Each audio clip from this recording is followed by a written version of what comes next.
ठीक है, चलो क्वेश्चन है। ए वेक्टर दिया हुआ है 4i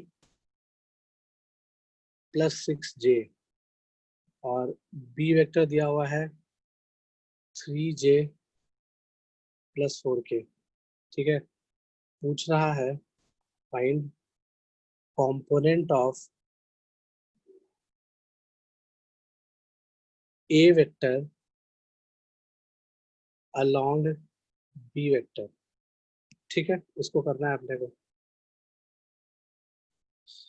तो एक ए वेक्टर दिया हुआ है, एक बी वेक्टर दिया हुआ है और पूछ रहा है ए वेक्टर का कंपोनेंट अलोंग बी वेक्टर। ठीक है, तो मान लिया जाए ये ए वेक्टर है। ठीक है, और ये मान लेते हैं बी वेक्टर। तो component of A vector along b vector पूछ रहा है। ठीक है, तो ये जो चीज आएगा ये वेक्टर ही आएगा, जो आंसर आएगा वो वेक्टर ही आएगा। ठीक है, ना कि लेंथ आएगा, क्योंकि वेक्टर का कंपोनेंट वेक्टर ही होता है। ठीक है ना, तो इसका मतलब प्रोजेक्शन वेक्टर की बात कर रहा है ये। ठीक है, इस चीज को हम ऐसे भी समझ सकते हैं, क्वेश्चन को अदर फॉर्म में लिख दिया और लिख लिया find projection of find projection vector find projection vector of a along b. ठीक है, उसी चीज को ऐसे भी लिखा जा सकता है। तो वो वेक्टर कौन सा हो जाएगा? तो ये लेंथ जो है अपने को पता है कि ये लेंथ कैसे निकलता है। ठीक है, तो ये लेंथ होता है ए का कंपोनेंट अलोंग बी। ठीक है, तो जिसका कंपोनेंट ले रहे हैं, है ना, या जिस वेक्टर का प्रोजेक्शन ले रहे हैं उसको एज इट इज रखेंगे, जिसके अलोंग ले रहे हैं तो उसका डायरेक्शन ले लेंगे। तो डायरेक्शन उसका क्या है? B cap. तो ये लेंथ ये आ जाएगा। ठीक है, अब अपने को क्या चाहिए? ये जो डायरेक्ट, अब अगर मान लिया जाए अपने को पूछा जाए ये ओ पॉइंट है, ये एम पॉइंट है, तो ओ एम वेक्टर बताओ। तो ओ एम वेक्टर का मैग्नीट्यूड तो पता है अपने को, क्या? ए वेक्टर डॉट बी कैप। ठीक है, और अपने को ओ एम वेक्टर चाहिए। तो कोई भी वेक्टर क्या होता है, अगर हम उस वेक्टर को, मतलब उस मैग्नीट्यूड को डायरेक्शन से मल्टीप्लाई कर दें तो क्या बन जाएगा? वो वेक्टर बन जाएगा। तो मैग्नीट्यूड तो पता है और उसका डायरेक्शन क्या है? B cap. ठीक है, तो ये जो आंसर आया यही हमारा प्रोजेक्शन वेक्टर आ गया, यही ओ एम वेक्टर की वैल्यू चाहिए अपने को। ठीक है, तो ए डॉट बी कैप कर लो और उसका बी के साथ क्या ले लिया? डॉट बी कैप लिख लिया। तो इसका डॉट प्रोडक्ट कर लो। ठीक है, कैसे करेंगे इसको, और कैसे लिख सकते हैं हम? ये जो ओ एम वेक्टर है इसको लिखने का तरीका ऐसा भी हो सकता है, A vector dot B vector upon B vector का मैग्नीट्यूड। ठीक है, इतना बी कैप, यानी इतना बी कैप।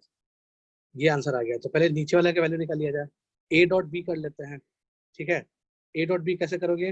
अपने पास एक वेक्टर दिया हुआ है 4 6 0, दूसरा वेक्टर दिया हुआ है 0 3 4। ठीक है, तो ये हमने ए डॉट बी किया, नीचे क्या है? बी का मैग्नीट्यूड। तो बी का मैग्नीट्यूड क्या हो जाएगा? अंडर रूट ऑफ 3 का स्क्वायर प्लस 4 का स्क्वायर। ठीक है, इतना टाइम्स ये बी कैप। अब बी कैप निकालना पड़ेगा उसके लिए। ठीक है, बी कैप अलग से निकाल लेते हैं। बी कैप क्या आएगा इसमें? बी वेक्टर दिया हुआ है 3 + 4, तो अपने को बी वेक्टर दिया हुआ है 0 3 4।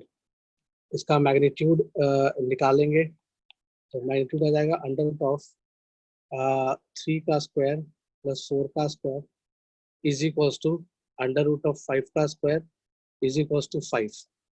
तो जो मैग्नीट्यूड ऑफ बी आया वो 5 आ गया। ठीक है, तो जो बी कैप आएगा क्या आएगा?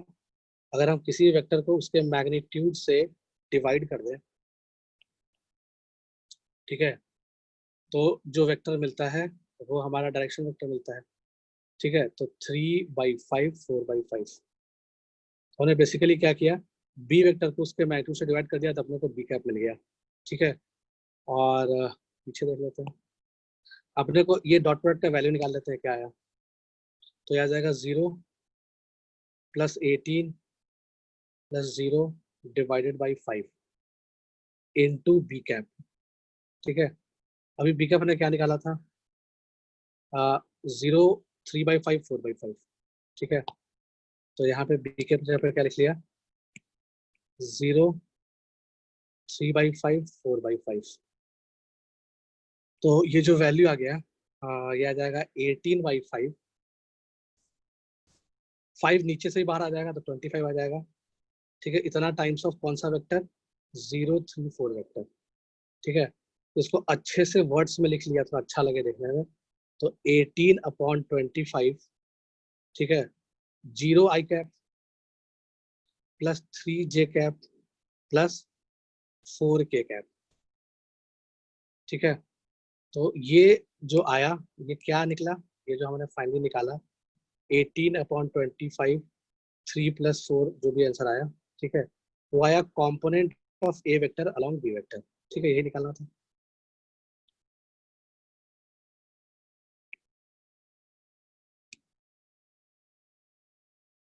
मान लो ए वेक्टर, बी वेक्टर और सी वेक्टर, ये 3 वेक्टर दिया हुआ है और तीनों का मैग्नीट्यूड सेम है। इसका मतलब magnitude of A equals to magnitude of B equals to magnitude of C दिया हुआ है, ठीक है। साथ में ये भी दिया हुआ है कि ए बी सी जो है वो म्यूचुअली परपेंडिकुलर है, ए बी सी जो है वो म्यूचुअली परपेंडिकुलर है, ठीक है। तो इसका मतलब कि कुछ ऐसा इस टाइप का बन रहा होगा, ये मान लो ए वेक्टर, ये मान लिया बी वेक्टर और ये मान लिया सी वेक्टर, ठीक है। तो तीनों म्यूचुअली परपेंडिकुलर एक्सिस टाइप का चीज हो गया, ठीक है, सब आपस में एंटिटी बना रहा है, ठीक है। तो ऐसे ही कुछ बन रहा होगा। तो अगर हम एक क्यूबॉइड बनाते हैं,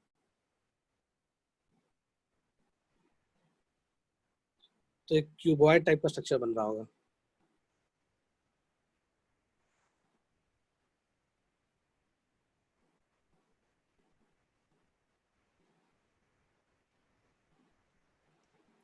ठीक है। तो एक हो गया एक्स एक्सिस और ये हो गया वाई एक्सिस और इसको बोल दिया जेड एक्सिस। यहाँ पे ओरिजिन है, तो मान लो कि ये क्यूबॉइड जो है वो ये 3 वेक्टर से बना हुआ है। इसका मतलब कि ये वाला वेक्टर जो है वो ए वेक्टर है, ये वाला वेक्टर मान लिया बी वेक्टर है और ये वाला वेक्टर जो है वो सी वेक्टर है। तो हमने ये तीनों वेक्टर ले लिया, तो इन तीनों वेक्टर से एक क्यूबॉइड बना सकते हैं। तो ठीक है, ये कंडीशन फुलफिल हो गया। तो ओ जी पॉइंट को हम देखते हैं, ठीक है। जी क्या हो गया, ओ के अपोजिट वर्टेक्स। तो अगर हम वहां से मान लिया जाए ओ से जी को ज्वाइन किए तो अपने को एक डायगोनल वेक्टर मिला होगा, ठीक है। तो ओजी वेक्टर कौन सा वेक्टर हो जाएगा, ठीक है। ओजी वेक्टर जो हो जाएगा वो हो जाएगा A vector plus B vector plus C vector, तीनों का वो रिजल्टेंट है, ठीक है। या इसको ऐसे भी सोच सकते हैं कि ओ ले लिए, यहाँ ए ले लिए और यहाँ बी ले लिए, ठीक है, ऐसा कुछ हो गया।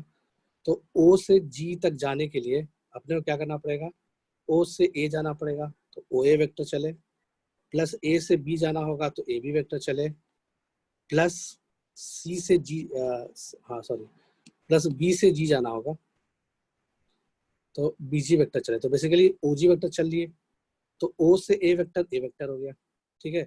ए से बी कौन सा वेक्टर हो गया, वो बेसिकली बी वेक्टर ही तो हो गया, ठीक है। तो ए से बी जो है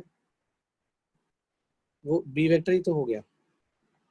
तो A vector plus B vector plus B G vector कौन सा वेक्टर हो गया, तो बीजी वेक्टर तो बेसिकली सी वेक्टर ही तो हो गया, ठीक है। तो सी वेक्टर, तो ओजी वेक्टर क्या हो गया, ए प्लस बी प्लस सी हो गया, ठीक है।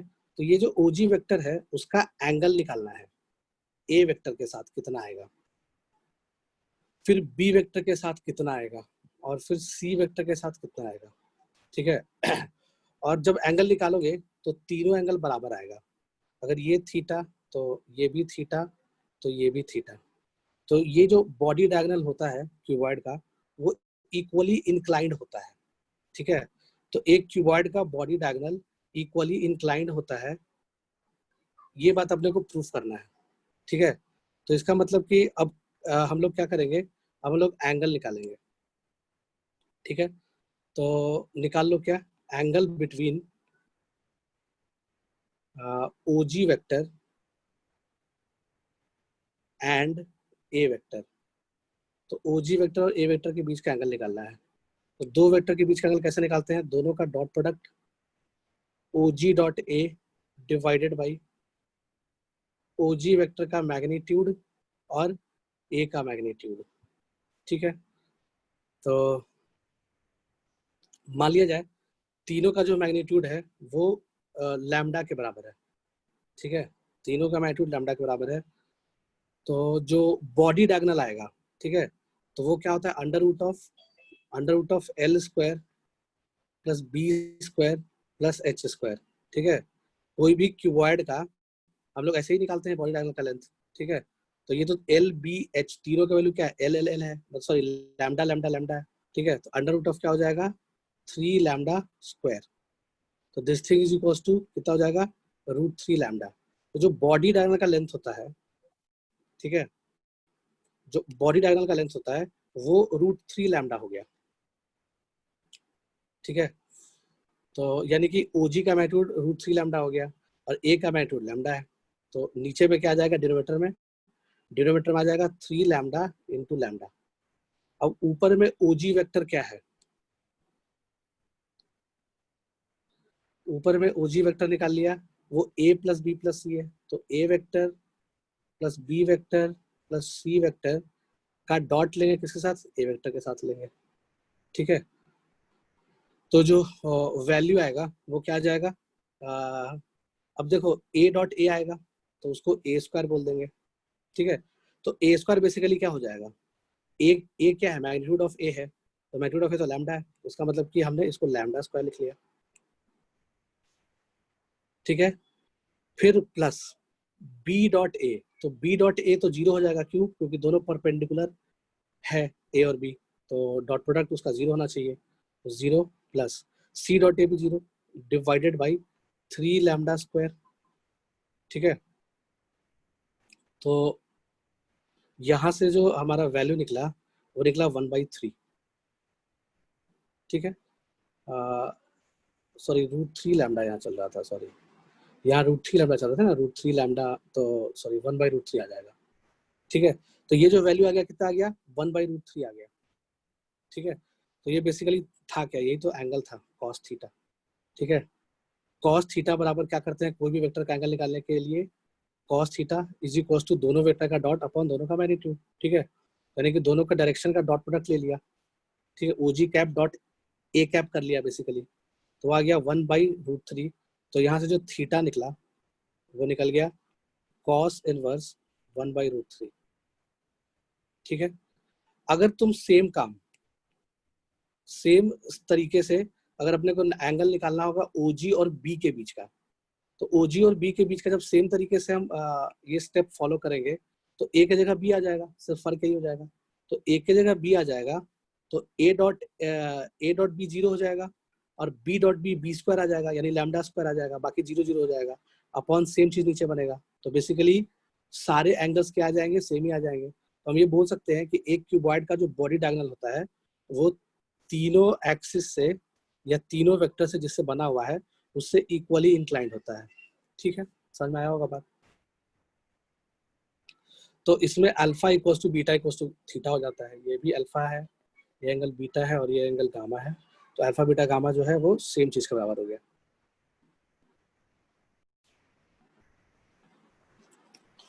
ठीक है, एक और क्वेश्चन ले लेते हैं। क्वेश्चन में बोला जा रहा है if a vector B vector and c vector are 3 mutually perpendicular vectors, ठीक है। अच्छा, 3 म्यूचुअली परपेंडिकुलर यूनिट वेक्टर्स है ये, 3 mutually perpendicular unit vectors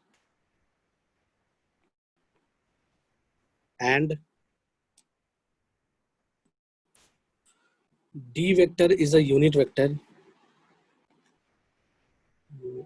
D vector is a unit vector which makes equal angle या equal angles with A vector, B vector, C vector. Then find value of mod A vector plus B vector plus C vector plus D vector का whole square, इसकी value बतानी है। ठीक है, ABC तीन mutually perpendicular unit vector है, यानी ABC तीनों का मैग्नीट्यूड 1 1 1 के बराबर है, यानी बराबर मैग्नीट्यूड का। ठीक है, म्यूचुअली परपेंडिकुलर वेक्टर्स है, और डी वेक्टर एक ऐसा यूनिट वेक्टर है जो तीनों से इक्वल एंगल बना रहा है। तो बोल रहा है कि A plus B plus C plus D vector के मॉड का होल स्क्वायर बताइए, मतलब उसकी वैल्यू बताइए। तो जब चारों वेक्टर को जोड़ेंगे तो जो वैल्यू आएगा वो पूछ रहा है। ठीक है, तो हम इसमें भी एक क्यूबॉइड की तरह सोच सकते हैं। हमने क्या किया, एक क्यूबॉइड बना लिया।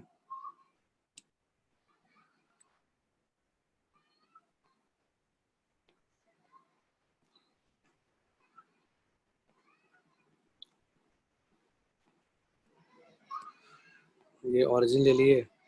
ठीक है, तो इसको ए वेक्टर बोल दिए, इसको बी वेक्टर बोल दिए, इसको सी वेक्टर बोल दिए। तीनों का लेंथ 1 1 1 है, तो उसका जो डायगोनल आया होगा, ठीक है, उसका लेंथ उसका मैग्नीट्यूड √3 आया होगा। ठीक है, और बोल रहा है कि डी वेक्टर एक ऐसा वेक्टर है जो एबीसी तीनों से इक्वल एंगल बना रहा है। इसका मतलब डी वेक्टर कौन सा वेक्टर हो सकता है? डी वेक्टर या तो ये वेक्टर हो सकता है, ठीक है, एक ऐसा वेक्टर जो एबीसी तीनों से इक्वल एंगल बनाए, या तो ये वेक्टर हो सकता है, या जस्ट उसके पीछे, है ना, ठीक है, या जस्ट उसके पीछे एक वेक्टर ले सकते हैं, वो भी इक्वल एंगल बना रहा होगा तीनों से, एबीसी से। ठीक है, तो जो डी वेक्टर है वो कौन सा वेक्टर है, यानी कि A plus B plus C, ये जो डायगोनल वेक्टर है उसका नाम क्या है? A vector plus B vector plus C vector. तो A plus B plus C vector के अलोंग जो वेक्टर होगा यूनिट वेक्टर, यानी इस डायरेक्शन में एक लेंथ का वेक्टर काट लिया, ग्रीन वाला। ठीक है, इसका लेंथ 1 है, तो एक लेंथ का वेक्टर काट लिया जो तीनों से इक्वल एंगल बना रहा है, इससे थीटा, इससे भी थीटा, इससे भी थीटा। ठीक है, तो इसका जो मैग्नीट्यूड है वो 1 है। एक मिनट, सॉरी, ग्रीन वाले का जो मैग्नीट्यूड है वो 1 है।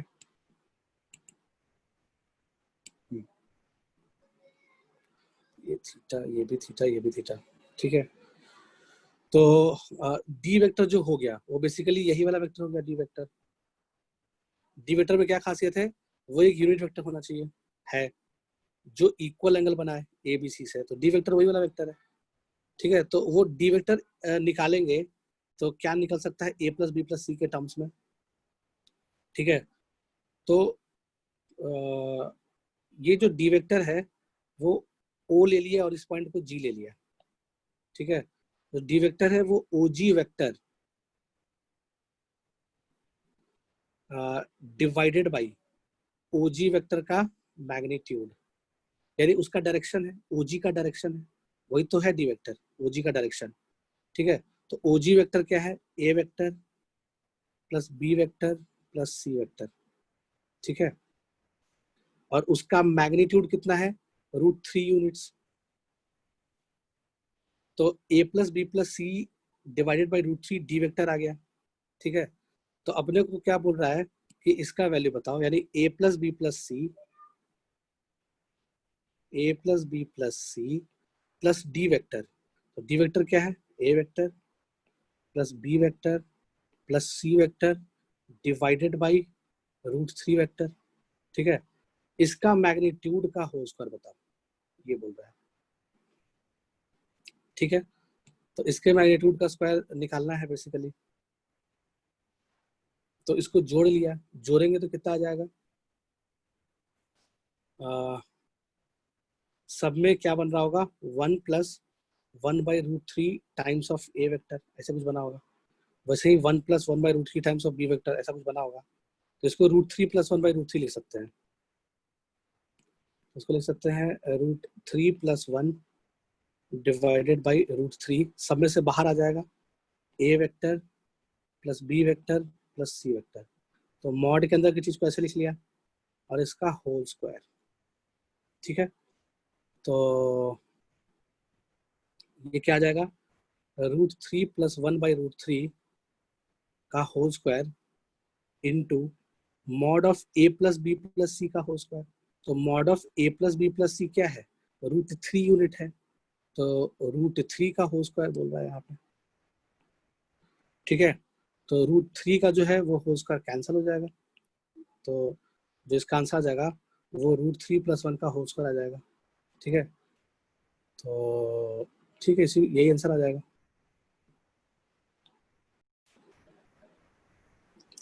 ठीक है, लिख लिए होगे। हाँ सर।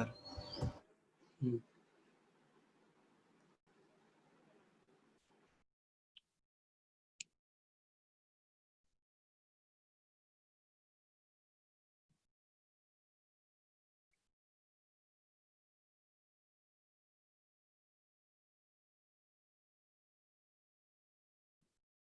ठीक है, इसको दूसरे तरीके से भी करने की कोशिश करते हैं। तो दूसरा तरीका और क्या हो सकता है, जस्ट अपने को निकालना है mod of A plus mod plus B plus C plus d का मॉड होल स्क्वायर, ऐसा कुछ निकालना है। तो इसको हम लिख सकते हैं A vector plus B vector plus C vector plus D vector का डॉट उसी के साथ। तो A plus B plus C plus D, उसी के साथ डॉट लेना है। तो इसमें एक टर्म क्या बनेगा, जैसे जब मल्टीप्लाई करेंगे हम, तो क्या क्या टर्म्स बन सकता है। ए का ए से मल्टीप्लीकेशन हुआ होगा, बी का बी से, सी का सी से, डी का डी से। तो अपने को ए स्क्वायर बी स्क्वायर सी स्क्वायर डी स्क्वायर मिला होगा, तो हमने उसको समेशन ए स्क्वायर बोल दिया। ठीक है, A square plus B square plus C square plus D square को हमने समेशन ए स्क्वायर बोल दिया, ऐसा टर्म मिला होगा। प्लस फिर क्या हुआ होगा, ए का बी के साथ डॉट हुआ होगा एक बार। ठीक है, एक बार ए का बी के साथ डॉट हुआ होगा, फिर एक बार जब इस एक जब इस ए को फिक्स करके बाकी के साथ हम जब डॉट ले रहे होंगे, ठीक है, तो एक बार ए डॉट बी आया होगा। वैसे ही इस बार हमने क्या किया, जब बी वेक्टर को फिक्स करके सबके साथ डॉट ले रहे थे, तो फिर एक बार बी डॉट ए आया होगा, दोनों बराबर ही होगा। तो ए डॉट बी और बी डॉट ए, है ना, ऐसा बना, यानी कि दो दो वाला जितना भी टर्म है वो कितनी मतलब दो दो का जितना भी डॉट प्रोडक्ट है वो दो बार बना। तो इसका मतलब कि 2 times of summation a dot b लिख सकते हैं। तो जिसमें से दो दो का जितना भी पेयर बन सकता है बना लो। ए डॉट बी बन सकता है, ए डॉट सी बन सकता है, ए डॉट डी बन सकता है, फिर सी डॉट डी बन सकता है। ठीक है, सारे पेयर्स। और इसके अलावा और कोई टर्म आएगा क्या? हेलो, इसको जब करेंगे तो इसके अलावा और कोई टर्म आ सकता है? और कोई टर्म नहीं आ सकता है। ठीक है, तो ये क्या बन जाएगा, summation of a square plus 2 summation a dot B. तो ए डॉट बी का समेशन निकालना है, तो ये क्या आना चाहिए, 2 summation a dot b. Summation a square पहले निकाल लिया जाए। तो समेशन ए स्क्वायर कैसे निकालोगे, सबका मैग्नीट्यूड सेम ही है, तो lambda square lambda square lambda square ऐसा कुछ हो रहा होगा, है ना। 4 बार आया होगा तो 4 लैम्डा स्क्वायर आ गया होगा।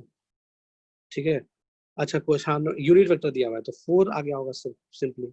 1 प्लस 1, 1 का स्क्वायर प्लस 1 का स्क्वायर प्लस 1 का स्क्वायर प्लस 1 का स्क्वायर, सबका लेंथ यूनिट वेक्टर, सबका लेंथ 1 है, ये 4 आ गया होगा plus.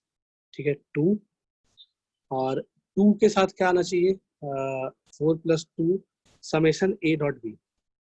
Summation a dot b का वैल्यू क्या आना चाहिए। ठीक है, तो ये सारा पेयर जो है सब म्यूचुअली परपेंडिकुलर है। ठीक है ना, तो सबके सब म्यूचुअली परपेंडिकुलर है। कौन कौन म्यूचुअली परपेंडिकुलर आ रहा होगा, तो हम ए बी, इसको क्या लिख लिया, चलो ए डॉट बी का जो मैग्नीट्यूड आ रहा होगा वो ए बी कॉस थीटा से लिख सकते हैं, ठीक है। तो वैसे ही बीसी का भी बना होगा, तो बीसी का बना होगा तो बीसी कॉस, अब यहाँ पे एंगल अलग आएगा क्या दोनों में, तो ए और बी के बीच का एंगल और बी और सी के बीच का एंगल, सबका एंगल थीटा ही है, तो ये बन जाएगा 2ab cos थीटा। कितने टर्म्स बनेंगे वो देखना पड़ेगा अपने को, कितने टर्म्स बनेंगे। सर ए बी तो cos परपेंडिकुलर है ना? तो वो जीरो आ जाएगा, तो पूरा टर्म जीरो आ जाएगा। नहीं, सारा नहीं, डी बच रहा है अभी। क्या बोल रहे हो सारा में? ए बी बी सी और ए सी ये जीरो हो हाँ जाएंगे, हाँ मगर ए हाँ, डी और सी डी और डी सी के बी। साथ वाला बच हाँ जाएगा। हाँ बिल्कुल सही है। तो डी के साथ वाला कौन कौन सा बच जाएगा यहाँ पे, यानी कि डी का जो डॉट प्रोडक्ट हुआ होगा, यानी बचेगा क्या, डी वेक्टर के साथ डॉट प्रोडक्ट हुआ होगा किसका, ए का, बी का, सी का, ये वाला पेयर बच जाएगा, बाकी सब पेयर क्या जीरो हो जाएगा, ठीक है। जैसे a dot b, b dot c और सी डॉट ए, एबीसी में आपस में जितना भी जो दो दो का पेयर बन रहा है वो सब दो दो का पेयर जीरो हो जाएगा, तो जो दो दो का पेयर मिलेगा डी के साथ वही यूनिक बच जाएगा, ठीक है।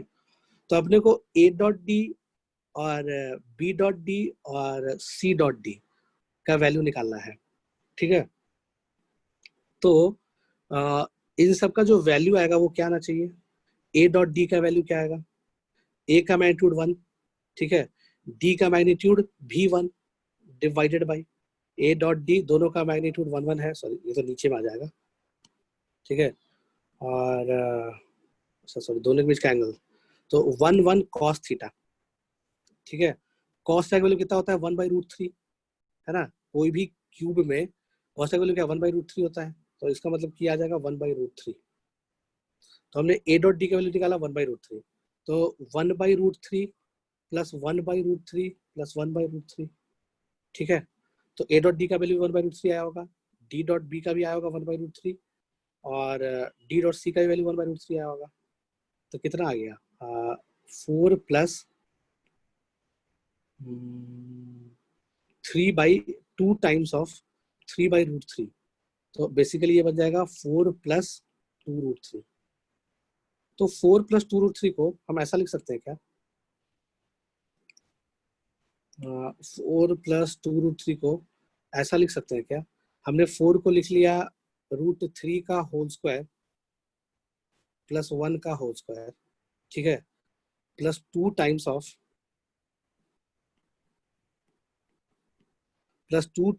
√3 इंटू 1, ठीक है। तो ये a प्लस बी का होल स्क्वायर लिखा हुआ है, तो ये √3 प्लस 1 का होल स्क्वायर लिखा हुआ है, ठीक है, समझ में आया होगा बात।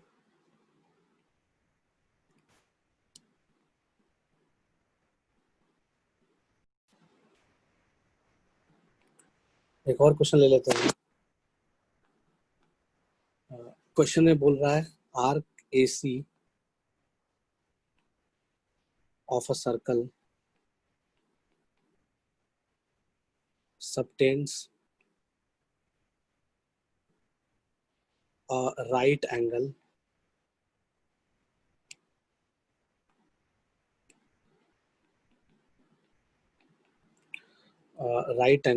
at the center O,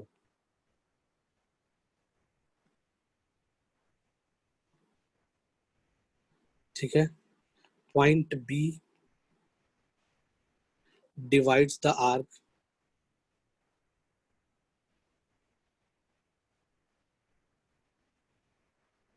in the ratio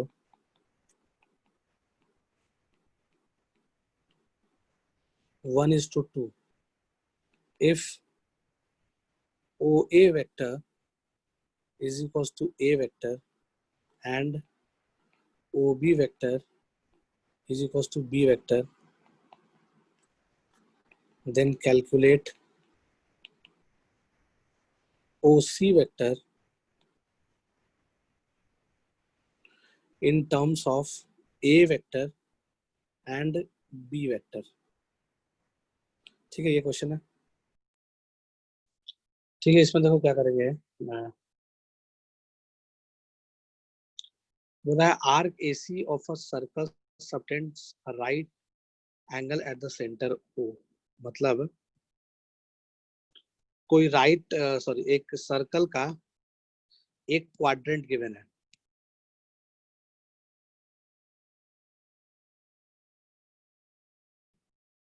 ठीक है, और यहाँ ओ पे 90 डिग्री बन रहा है। Point B divides the arc. इस आर्क पे कोई पॉइंट बी है, वो आर्क को 1:2 रेशियो में डिवाइड कर रहा है, ठीक है। तो इसका मतलब ओ से लेके बी तक जो वेक्टर होगा, ये वेक्टर जो होगा इस वाले एंगल को 1:2 रेशियो में डिवाइड कर रहा है। तो ये पूरा एंगल 90 है, तो 90 का को 3 पार्ट में डिवाइड कर लो, तो 30 30 30। तो 2 पार्ट नीचे वाला एंगल को मिल गया, यानी कि 60 डिग्री इसको मिल गया, एक पार्ट इसको मिल गया, यानी 30 डिग्री इसको मिल गया, ठीक है। तो दोनों एंगल पता चल गया। फिर क्या बोल रहा है, if O A vector equals to a vector and O B vector equals to b vector, ठीक है। तो आर्क का नाम ए सी था, तो ऑफ कोर्स यहाँ ए होगा तो यहाँ सी होगा, ठीक है। तो बोल रहा है कि ओ ए वेक्टर है। ये जो ओ ए वेक्टर है वो ए वेक्टर है। फिर बोल रहा है कि ओ बी वेक्टर जो है वो बी वेक्टर है। तो ओ बी वेक्टर को क्या बोलेंगे, बी वेक्टर बोलेंगे। तो बोल रहा है calculate O C vector in terms of A vector and b vector. तो ओ सी वेक्टर को थोड़ी देर के लिए हमने सी वेक्टर मान लिया, ये सी वेक्टर है, ठीक है। तो C vector is equals to, अब देखो सी वेक्टर ए वेक्टर और बी वेक्टर के प्लेन में लाई कर रहा है, ठीक है। तो अगर अपने अपने को एक प्लेन में कोई भी दो नॉन कोलिनियर वेक्टर गिवन है, अगर एक प्लेन में कोई भी दो नॉन कोलिनियर वेक्टर गिवन है, तो इन दोनों के हेल्प से हम इस प्लेन में लाई करने वाले किसी भी वेक्टर को लिख सकते हैं, ठीक है। तो सी वेक्टर तो इसी प्लेन में लाई कर रहा है, तो सी वेक्टर जो होगा वो some times of like lambda times of A vector plus mu times of b vector लिखा जा सकता है, ठीक है। तो अपने को लैम्डा और म्यू का वैल्यू निकालना है। अगर लैम्डा और म्यू का वैल्यू निकल गया तो हम ओ सी वेक्टर को यानी सी वेक्टर को ए और बी के टर्म्स में लिख देंगे, ठीक है। तो क्या करेंगे, तो इसमें हमने क्या किया कि दोनों साइड क्या किया जाए, ए बी सी का पहले मैग्नीट्यूड निकाल लिया जाए। तीन वेक्टर इन्वॉल्व हो रहा है, तीनों का मैग्नीट्यूड निकाल लो। तो मैग्नीट्यूड ऑफ ए बराबर मैग्नीट्यूड ऑफ बी बराबर मैग्नीट्यूड ऑफ सी। ये तीनों सर्कल का रेडियस है ना। तो तीनों का मैग्नीट्यूड आर है, ओके। और इसमें ए डॉट बी और ये सब भी निकाल के एक बार पहले ही कैलकुलेट करके देखते हैं क्या क्या आता है। तो हमने ए डॉट बी देखा, तो ए डॉट बी क्या आ जाएगा, ए का मैग्नीट्यूड भी आर, बी का मैग्नीट्यूड भी आर, ठीक है। और दोनों के बीच का एंगल का कॉस, तो ए और बी के बीच का एंगल कितना है 30 डिग्री, तो कॉस 30 डिग्री बोल सकते हैं, ठीक है। तो ये आ जाएगा हमारा आर स्क्वायर, कॉस 30 का वैल्यू कितना होता है √3/2, तो √3/2 आर स्क्वायर, ये ए डॉट बी का वैल्यू आ जाएगा, ठीक है। फिर हमने क्या किया, बी डॉट सी का वैल्यू निकाला, तो वो भी क्या आ जाएगा आर इंटू आर, दोनों के बीच का एंगल, तो कॉस ऑफ 60, तो कितना आ जाएगा, ये आ जाएगा r²/2, ठीक है। वैसे ही हमने ए डॉट सी भी निकाल लिया, तो ए डॉट सी क्या आ जाएगा r इंटू कॉस 90, तो 0, तो ए डॉट सी की वैल्यू 0, तीनों वैल्यू निकाल लिए। फिर हम क्या करेंगे, जो हमारा इक्वेशन नंबर 1 है, ये वाला जो इक्वेशन नंबर 1 है, इसको दोनों साइड, ठीक है, इक्वल टू के दोनों साइड एक बार ए के साथ डॉट लेंगे तो देखते हैं क्या आता है। अगर ए के साथ डॉट लिया, ए के साथ डॉट लिया तो ए डॉट सी 0 बराबर, ठीक है। तो लैम्डा टाइम्स ऑफ क्या हो जाएगा, ए डॉट ए स्क्वायर, तो lambda times of a square ऐसा आ जाएगा, ए के साथ डॉट लेंगे तो ए स्क्वायर का मतलब क्या हो गया, ए के मैग्नीट्यूड का स्क्वायर यानी कि रेडियस का स्क्वायर यानी r square, lambda times of r square, ठीक है। चलो इसको हमने लिख लिया lambda times of r square. फिर क्या करेंगे, प्लस, अब ए जो है वो इसके साथ भी डॉट में आया होगा, ए हमने क्या किया, इक्वल टू के दोनों साइड डॉट लिया ए के साथ, तो हम डॉट प्रोडक्ट लेंगे ए के साथ, ठीक है। तो ए के साथ डॉट प्रोडक्ट लेंगे तो इधर ए डॉट सी आया लेफ्ट में तो 0 आ जाएगा क्योंकि ए डॉट सी वैल्यू 0 है। फिर ए डॉट ए आया तो वो आर स्क्वायर आ गया। फिर ए डॉट बी आएगा तो ए डॉट बी की वैल्यू कितना है, आर स्क्वायर यानी म्यू टाइम्स ऑफ, जो इक्वेशन बनेगा वो mu times of r square by 2, क्या था a sorry r square root 3/2, ठीक है। ये ए डॉट बी आया तो यहाँ से आर स्क्वायर कॉमन लेके कैंसिल कर सकते हैं, तो लैम्डा प्लस म्यू रूट 3/2 आया, ठीक है। तो ये पूरा जो एक इक्वेशन मिला अपने को वो क्या मिला, लैम्डा प्लस रूट 3 μ/2, ठीक है। एक इक्वेशन लैम्डा और म्यू में ये मिल गया, दूसरा इक्वेशन भी अगर मिल जाए तो काम चल जाए अपना, ठीक है। तो फिर हमने क्या किया, ए के साथ डॉट लेने से फायदा हुआ, किसी और चीज के साथ डॉट लेने से फायदा होगा क्या, अगर हम बी के साथ डॉट लेंगे तो फिर ए डॉट बी आएगा, कर सकते हैं ऑफ कोर्स। तो इसको हमने क्या किया, दोनों साइड इस बार बी से ही डॉट ले लिया, चलो बी से डॉट लेके देखते हैं क्या आता है। तो दोनों साइड हमने क्या किया, डॉट लिया विथ बी, तो लेफ्ट में क्या आ जाएगा, बी डॉट सी, ठीक है। तो बी डॉट सी का वैल्यू कितना है, बी डॉट सी का वैल्यू आर स्क्वायर बाई 2 है, तो लेफ्ट में आ जाएगा आर स्क्वायर बाई 2 बराबर। फिर आ, आ, फिर ए डॉट बी आएगा, तो ए डॉट बी का वैल्यू कितना है, r square root 3/2 times of lambda,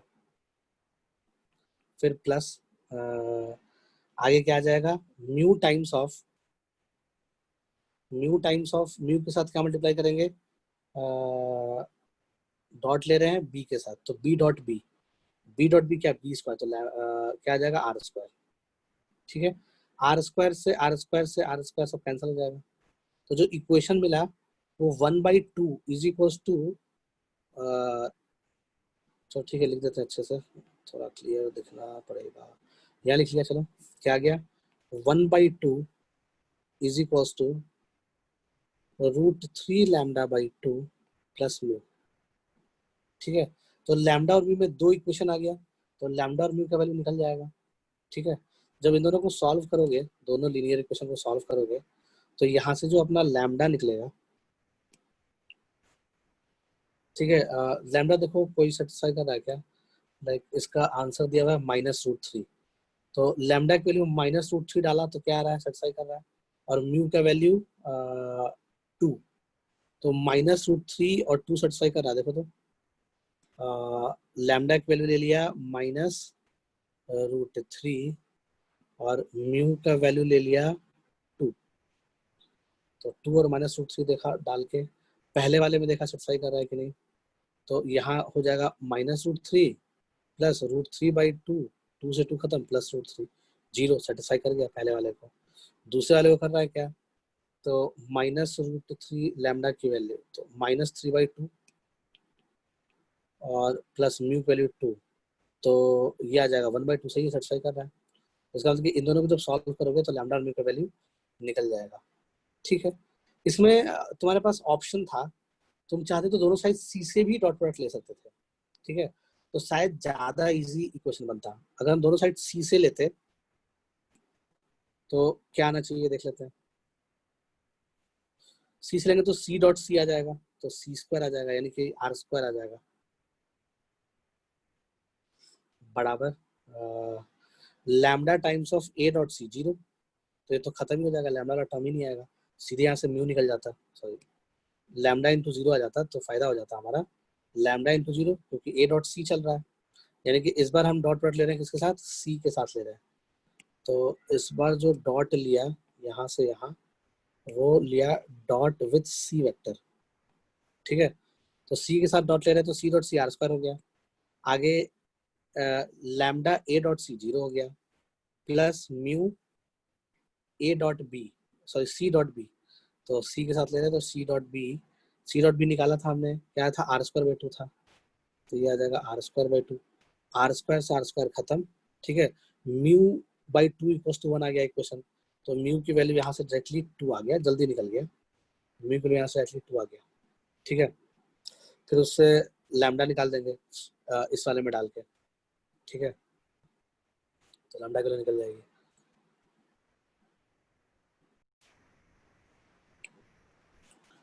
ठीक है, क्वेश्चन लिख लिया, पॉइंट्स ए का पोजीशन वेक्टर ए वेक्टर है, बी का पोजीशन वेक्टर बी वेक्टर है, सी का पोजीशन वेक्टर सी वेक्टर है, एंड डी, और डी का पोजीशन वेक्टर डी वेक्टर है, are related as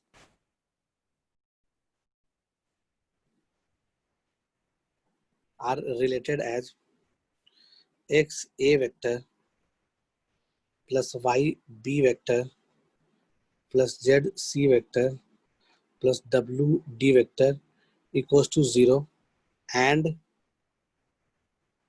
x plus Y plus Z plus W equals to 0, where X Y Z and W are scalars.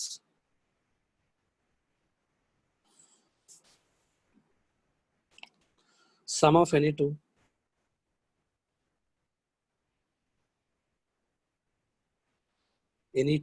of x, y, z and W is not 0.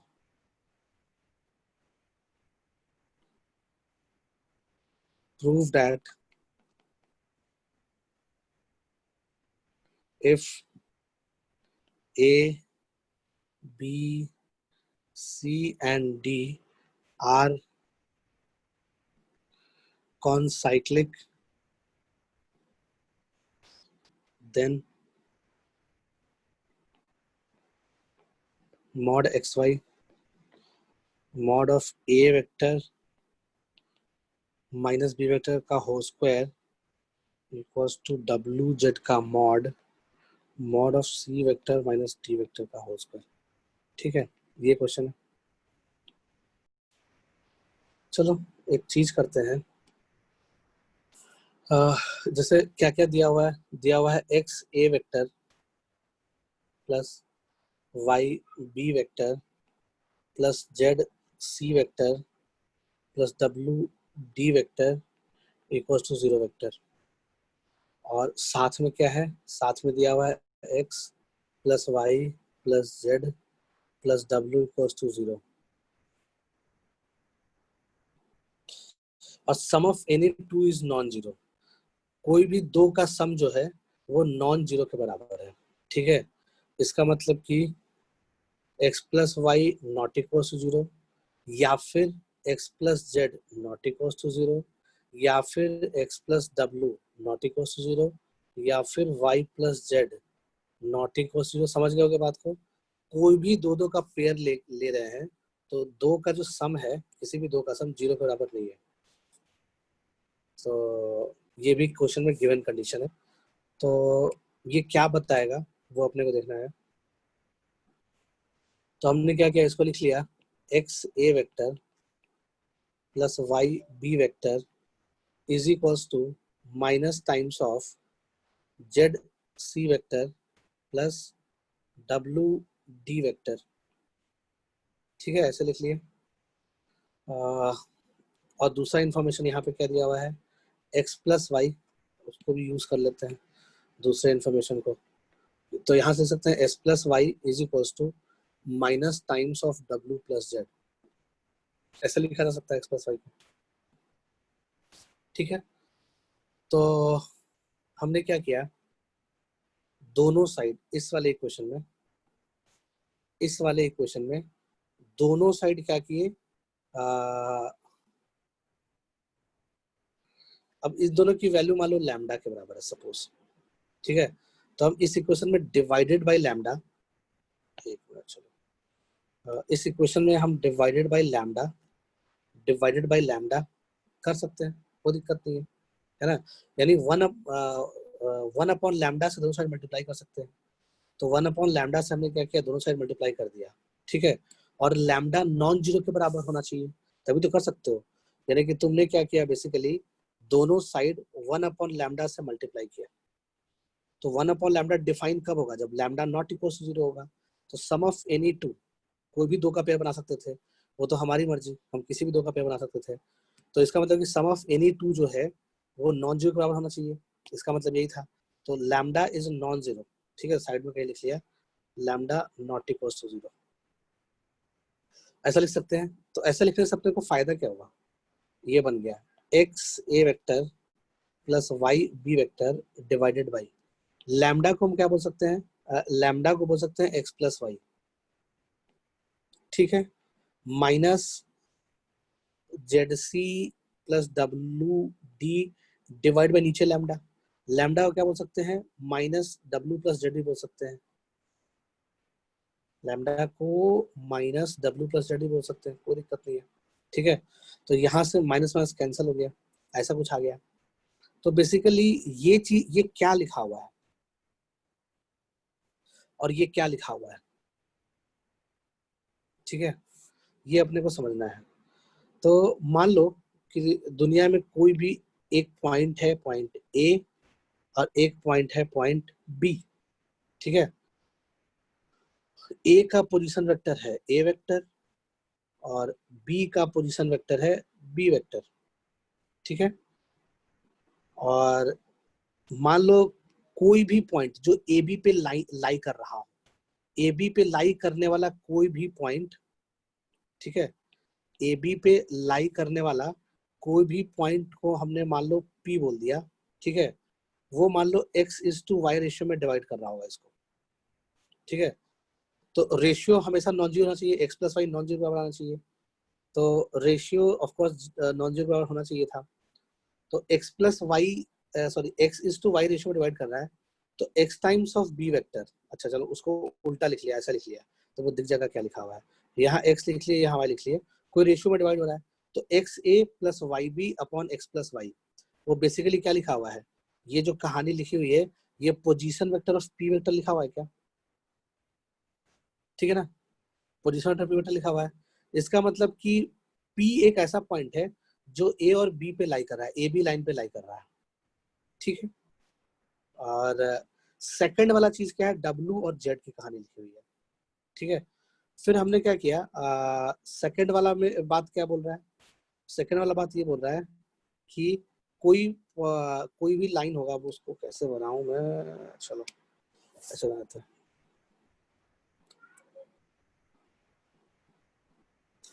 हमने कोई point ले लिया, suppose ये C D ले लिए, सी और D ले लिए, सी का पोजीशन वेक्टर सी वेक्टर है,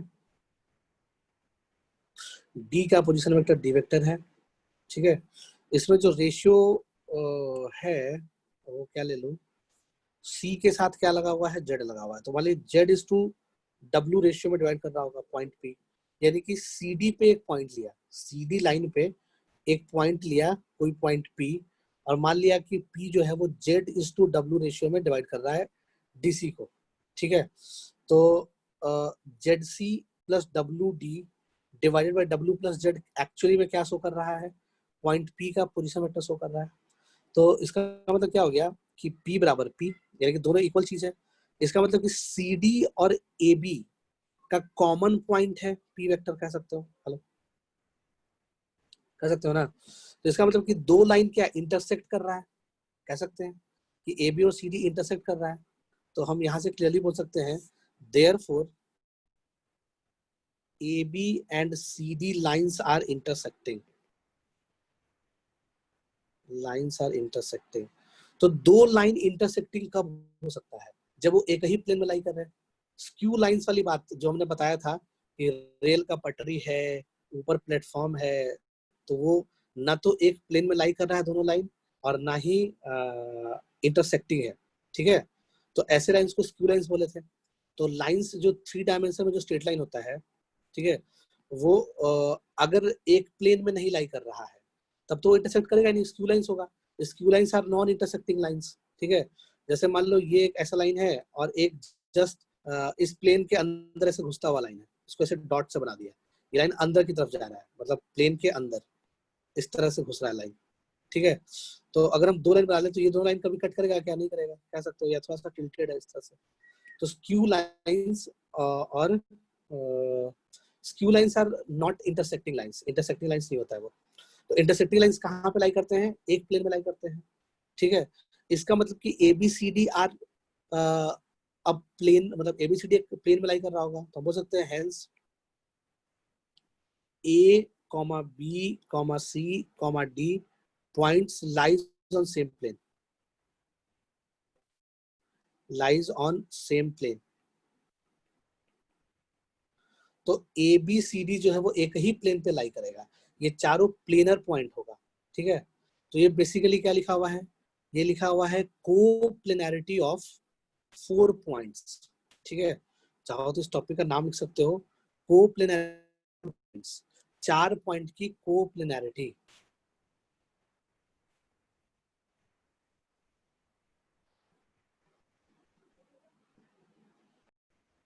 इसका मतलब कि अपने को कभी भी ऐसा दिया हुआ रहे, क्या दिया हुआ रहे कि कोई ABCD 4 वेक्टर है, वो इस तरीके से लिखा हुआ है, और उस चारों का जो कोफिशिएंट का सम 0 के बराबर है, और sum of any two is non zero के बराबर है.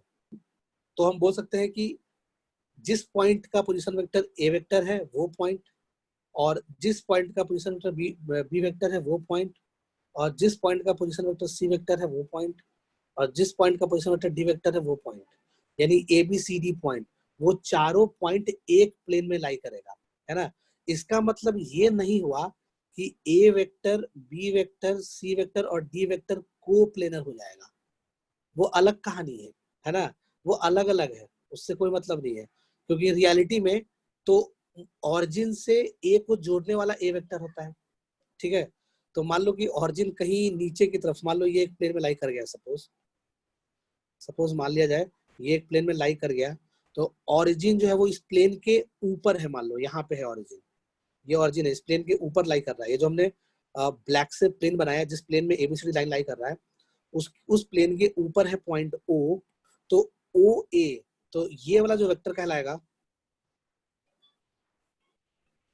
ये वाला जो वेक्टर कहलाएगा, ये बेसिकली क्या हो गया? ये हो गया A वेक्टर. ये वाला जो वेक्टर कहलाएगा, ये हो जाएगा B वेक्टर. ठीक है, ये वाला जो वेक्टर कहलाएगा, ये हो जाएगा C वेक्टर, और D भी होगा. हाँ चलो, D का भी बना ही लिया जाए. तो ये जो वेक्टर हो जाएगा, ये हो जाएगा D वेक्टर. ठीक है, समझ में आया होगा बात. तो इसका मतलब कि ये चारों वेक्टर ऑफ कोर्स एक प्लेन में कहाँ लाई कर रहा है? ABCD वेक्टर थोड़ा ना एक प्लेन में लाई कर रहा है, वो तो अलग टाइप का 3D डायग्राम बना रहा है. ठीक है, तो इसका मतलब ये गलतफहमी नहीं पालना है, बहुत लोग पाल लेता है. ठीक है, वो चारों पॉइंट, इसलिए हेडिंग डालना coplanarity of 4 points having position vector A vector, B vector, C vector and D vector. और उल्टा भी ट्रू है. जैसे मान लो अगर 4 पॉइंट का पोजीशन वेक्टर ABCD दिया हुआ है, उल्टा में हमने क्या बोला थ्योरम के उल्टा, कि अगर अपने पास ABCD 4 पॉइंट एक प्लेन में लाई कर रहा है, गिवन है, गिवन ये है कि एक प्लेन में लाई कर रहा है, तो अगर एक प्लेन में लाई करेगा तो उल्टा ये वाला चीज ट्रू है. तो ऐसा जरूर हो रहा होगा, है ना. ये दोनों लिख सकते हैं हम, और अगर ये दोनों लिख सकते हैं तो इसका मतलब कि चारों पॉइंट एक प्लेन में लाई कर रहा है. ठीक है, तो इसको याद कर लिया. 4 पॉइंट कौन साइक्लिक कब होगा? जब एक सर्कल पे लाई करेगा. तो ABCD ये 4 पॉइंट है, और 4 पॉइंट जो है वो एक सर्कल पे लाई कर रहा है, तो ऐसा कुछ आ रहा होगा ए बी, ऐसे मान लिया हमने ए बी सी डी, ऐसे मान लिया, ठीक है। ए का पोजीशन वेक्टर ए वेक्टर है, बी का पोजीशन वेक्टर बी वेक्टर है, और सी का पोजीशन वेक्टर सी वेक्टर है, डी का पोजीशन वेक्टर डी वेक्टर है।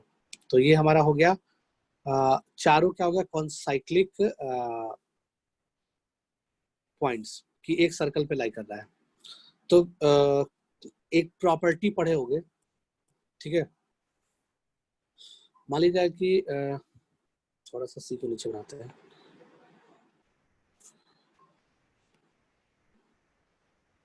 ये सी पॉइंट ले लिए और इसका पोजीशन वेक्टर दिया हुआ है सी वेक्टर, ठीक है। एसी को ज्वाइन किया और डीबी को ज्वाइन किया, तो ये दोनों कहीं कट कर रहा है, ठीक है, यहाँ पे कट कर रहा है। तो इसका मतलब कि ये पॉइंट पी हो गया, ठीक है। सर्कल का एक प्रॉपर्टी होता है, क्या होता है, पी का ए से डिस्टेंस, ठीक है, इनटू पी का बी से डिस्टेंस, सॉरी, पी का ए से डिस्टेंस इनटू पी का सी से distance is equals to P का डी से डिस्टेंस इनटू पी का बी से डिस्टेंस, ठीक है। ये होता है एक ऐसा कर सकते हैं ऑफ कोर्स, ठीक है। ये सर्कल में पढ़े होंगे कि पी का ए से डिस्टेंस, पी का एक सीकेंट है एसी और एक सीकेंट है डीबी, दोनों कहीं कट कर रहा होगा, ठीक है। तो ये चीज बराबर होता है ऑफ कोर्स।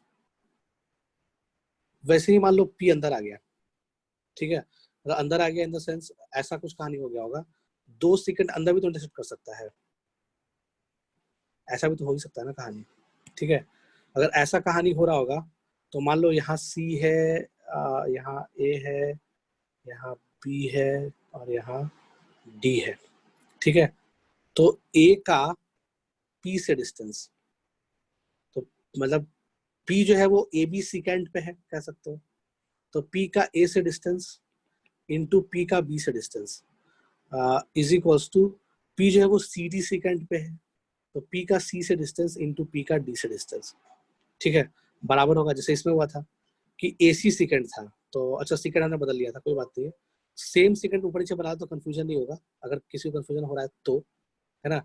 वैसे कहानी सेम ही है, लाइक नीचे की तरफ बना ले डायग्राम, तो ऊपर वाला क्या करोगे चेंज, ऊपर वाले में 1 सेकंड एसी मान लिया था हमने और एक बीडी लिया था, तो ऐसा नहीं किया, ए बी और ऐसा करो, ठीक है, कोई बात नहीं, समझ में आ गया होगा आई होप, ठीक है। तो ये होता है P A dot P B equal to P C dot P D, ठीक है। और यही पॉइंट बाहर हो जाता, पी पॉइंट बाहर, तो पी का वटेवर जो भी है, अगर जो भी सीकेंट माने, समझ में आ रहा होगा, तो ए बी सीकेंट के लिए देखा तो वो सीकेंट कहाँ कहाँ कट कर रहा है, ए और बी पे कट कर रहा है, तो पी का दोनों जगह से जो कट कर रहा है, पी का ए से डिस्टेंस इंटू पी का बी से डिस्टेंस, फिर पी का सी से डिस्टेंस इंटू पी का डी से डिस्टेंस बराबर है, कोई दिक्कत नहीं है। अगर ऐसा कुछ हो रहा है तो मतलब ऐसा कुछ होता है सर्कल में, ठीक है, सर्कल में ऐसा होता है, इसका मतलब कि एबीसीडी जब कंसाइक्लिक होगा तो ये प्रॉपर्टी लगा सकते हैं, P A into P B equal to P C into P D, type का चीज लगाया जा सकता है, ठीक है, एक कॉन्साइक्लिक पॉइंट्स में। और भी पढ़े होंगे कॉन्साइक्लिक पॉइंट्स की प्रॉपर्टीज कुछ, लाइक जैसे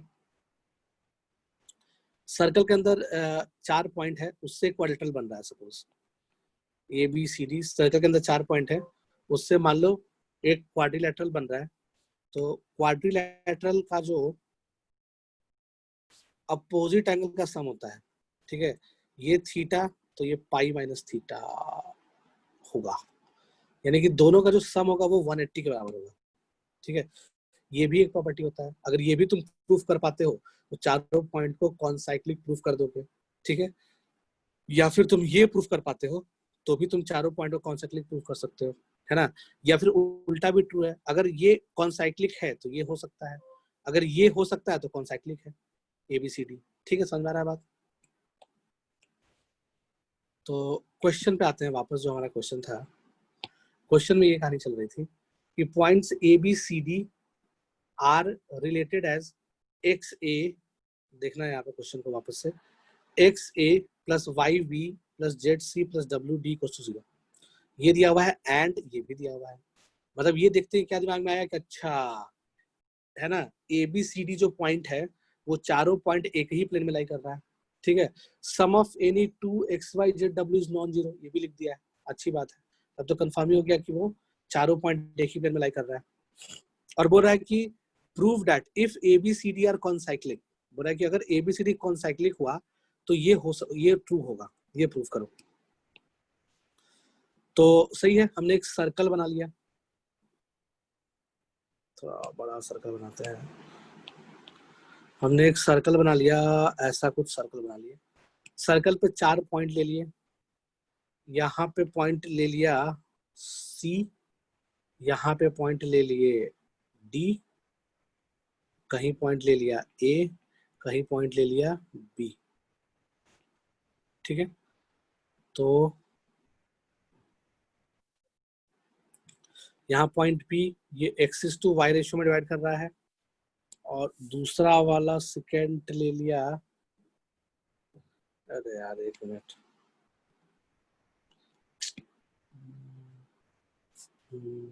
ठीक है, दोनों का पॉइंट ऑफ इंटरसेक्शन है, P को चेंज करो थोड़ा सा।